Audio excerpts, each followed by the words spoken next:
Hello students, welcome to Vidya Valent classes YouTube channel. Students, कभी आप लोगों ने अपनी वार्डरोब को देखा है? हाँ, वार्डरोब, और उसमें बाइफर्केशंस किए हैं ये बोलकर कि ये मेरे पार्टी वेयर क्लोथ्स हैं, ये मेरे रेगुलर क्लोथ्स हैं, ये मेरा नाइट सूट है, और कुछ ऐसे भी क्लोथ्स हैं मेरे पास जो मैं कभी नहीं पहनने वाली, लेकिन वो मुझे बहुत पसंद है। कभी सोचा है ऐसा? ऑफकोर्स सोचा होगा, और बाइफर्केशंस भी किए होंगे।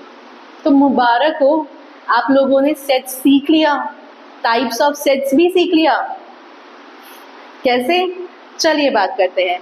जिस तरह से आप लोगों ने अपने वार्डरोब में बाइफर्केशंस की, वैसे ही सेट्स भी अपने आप में बाइफर्केशंस करता है टाइप्स ऑफ सेट्स के फॉर्म में।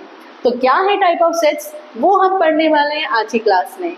तो आज की क्लास है क्लास 11th के लिए पार्ट 2 सेट्स का, जिसमें हम पढ़ेंगे type of sets.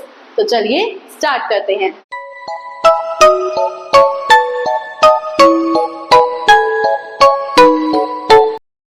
Okay, let's talk about sets. Sets हम ऑलरेडी पढ़ चुके हैं, that was a part of part 1। आज हम पढ़ने वाले हैं टाइप ऑफ सेट्स। हमने हर तरह के टाइप ऑफ सेट्स की बात करने वाले हैं कि किस तरह के टाइप ऑफ सेट्स होने वाले हैं। तो चलिए स्टार्ट करते हैं। ओके, टाइप ऑफ सेट्स हमारे पास 4 तरह के मेनली होते हैं। होने को तो बहुत सारे तरीके के हो सकते हैं, लेकिन 4 तरह के मेनली होते हैं। सबसे पहला सेट है empty set. Empty set, finite set, infinite set, equal sets. इसमें आप 2 सेट्स और मिल सकते हैं, one is universal set and other is equivalent sets. ठीक है, इसके साथ साथ हम लोग डिसजॉइंट सेट्स के बारे में बात करेंगे, लेकिन डिसजॉइंट सेट की बात मैं तब करूंगी जब हम बात करेंगे यूनियन इंटरसेक्शन की। ओके, तो चलिए स्टार्ट करते हैं। इक्वल सेट्स क्या होते हैं? इक्वल सेट्स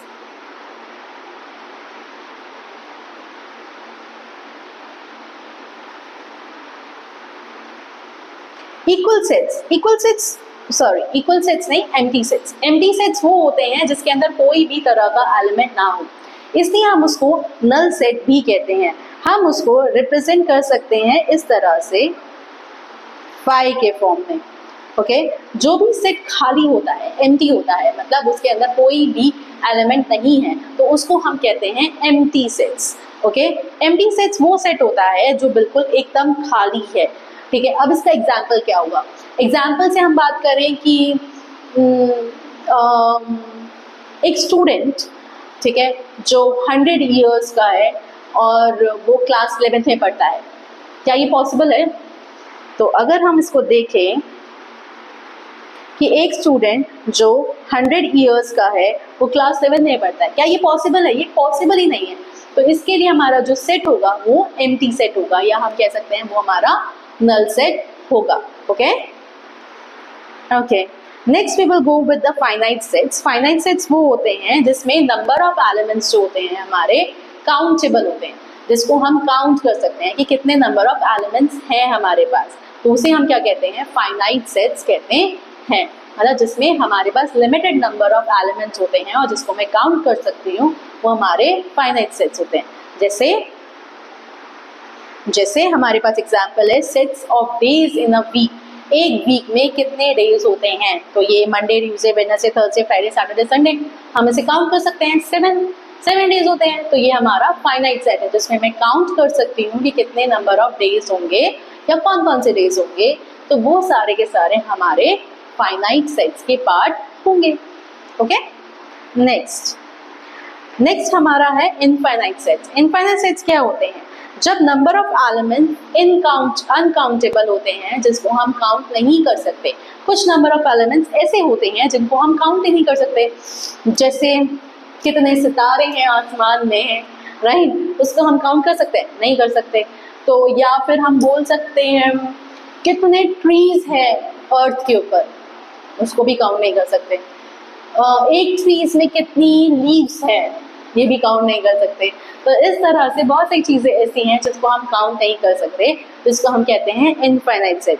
जैसे अगर हम मैथ्स की लैंग्वेज में बोलें तो सेट्स ऑफ नेचुरल नंबर अगर तुम्हें बोला जाए, तो नेचुरल नंबर तो कहीं ख़त्म ही नहीं होता। 1 से शुरू होगा, 1 2 3 4 and where it ends, no idea. जब तक कोई लिमिट नहीं दी जाएगी तो हमें नहीं पता कि हम इसे कहाँ ख़त्म करें। तो वो हमारे लिए एक इनफाइनाइट सेट होता है।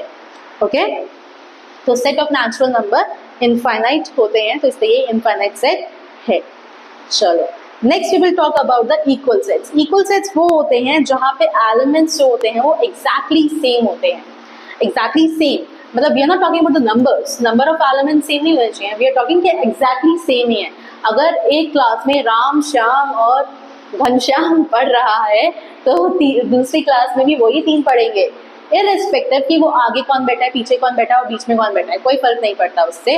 लेकिन अगर राम श्याम घनश्याम है तो यहाँ पर भी राम श्याम घनश्याम ही होगा, ठीक है। तो ये हमारा होगा इक्वल सेट। जैसे अगर हम बात करें यहाँ पर एक और एलिमेंट देते हैं, सेट ए में 1 2 3 है, सेट बी में 3 1 2 है। हमें उनकी पोजीशन से कुछ लेना देना नहीं है, हमें ये बात करनी है कि वो सेट्स इक्वल होने चाहिए, मतलब जो एलिमेंट्स ए में है वही एलिमेंट बी में है, तो yes they are equal. Okay, ठीक है। Next we will go about the universal set. Universal set वो होता है जिसके अंदर सब कुछ है, ठीक है। जैसे अगर आपकी मदर किसी भी फॉर्म में तुम्हें इनविटेशन देना चाहती है ना, तो अगर तुम्हारी वेडिंग है, तुम्हारी मदर तुम इनविटेशन करना चाहती है तो पूरी दुनिया को बुला लेगी, उसका बस चलेगा तो, ठीक है। तो उसी तरीके से ये यूनिवर्सल सेट है, सब कुछ इसके अंदर आएगा। Set A B C D कुछ भी है, इररिस्पेक्टिव ऑफ एनीथिंग, वो सब कुछ यूनिवर्सल सेट्स के अंदर आएगा। Okay, next we will talk about the equivalent sets. Equivalent sets का मतलब होता है जहाँ पे नंबर ऑफ एलिमेंट्स जो होने चाहिए वो सेम होने चाहिए, नंबर, ठीक है। लाइक अगर ए में 5 एलिमेंट्स हैं तो बी में भी 5 एलिमेंट्स ही होने चाहिए।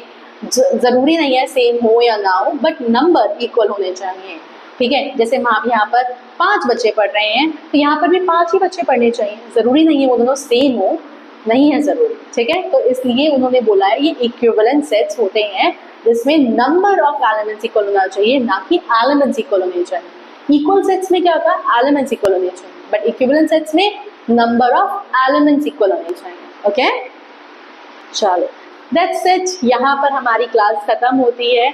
हम लोगों ने टाइप ऑफ सेट्स के बारे में डिस्कस कर लिया। थैंक यू स्टूडेंट्स, आपने ये वीडियो लास्ट तक देखा उसके लिए बहुत बहुत थैंक यू। ये तो सिर्फ पार्ट 2 है, अभी पार्ट 3 भी आएगा जिसमें हम लोग बात करेंगे यूनियन, इंटरसेक्शन, सबसेट्स, सुपरसेट्स, इन सब के बारे में। तो स्टे कनेक्टेड। एंड अगर आपको ये वीडियो थोड़ा भी अच्छा लगा तो प्लीज़ इसको आप लाइक, शेयर और सब्सक्राइब कीजिए, और जितनों को आप जानते हैं जो लोग सेट्स से परेशान हैं, जिनसे नहीं हो पा रहा है सेट्स, उन लोगों को शेयर कीजिए। Okay, thank you, bye bye.